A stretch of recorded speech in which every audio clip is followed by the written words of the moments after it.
Let's head back to the 1950s, a time when Detroit was the wealthiest city in America. Yes, you heard that correctly. Detroit was once the wealthiest city in America. Some even claim it was the wealthiest city in the world. That's because of the automotive industry.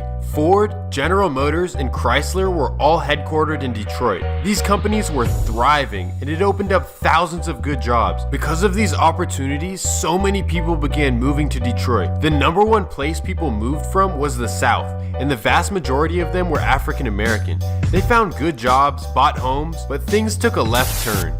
The locals were not very accepting, and that's putting it in a nice way. They did not like the shifting demographics of their city, so they did everything in their power to hold these people back. This seems like a common theme in American history, but they were not hired by the police department, fire department, and they were not permitted to move up within companies either. On top of this, local banks would not grant them loans in upscale neighborhoods. This forced them to live in the poorest parts of town. To make matters worse for everyone, strikes at GM, Ford, and Chrysler caused them to move their operations out of Detroit. Many jobs were lost. In fact, by 1958, 20% of Detroit was unemployed. Tensions began to rise, and people had enough of being treated unfairly. That takes me to one of the craziest events in American history. July 23rd, 1967.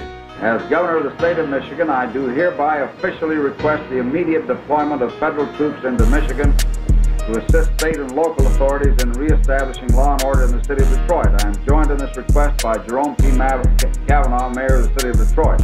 Detroit went into complete chaos. For 6 days, the city was taken over and burned down. It got so out of control that the National Guard had to take over.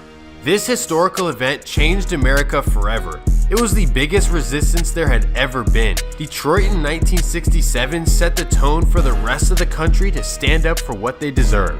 It also completely changed Detroit's demographics. 75% of Detroit's white population would leave the city.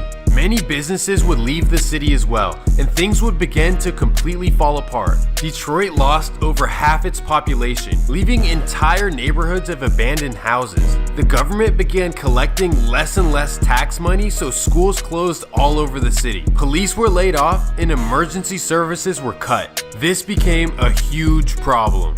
Layoffs are looming. But when someone calls 911, there isn't an ambulance to respond. It may take an hour. In Southwest Detroit a month ago, there were 3 shootings, separate There wasn't one ambulance to respond. The police had to transport. How long is that going to continue?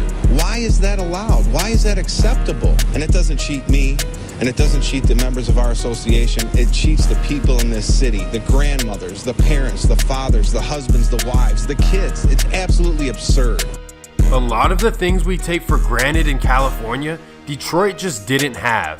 It got to the point where it could be classified as a third world city.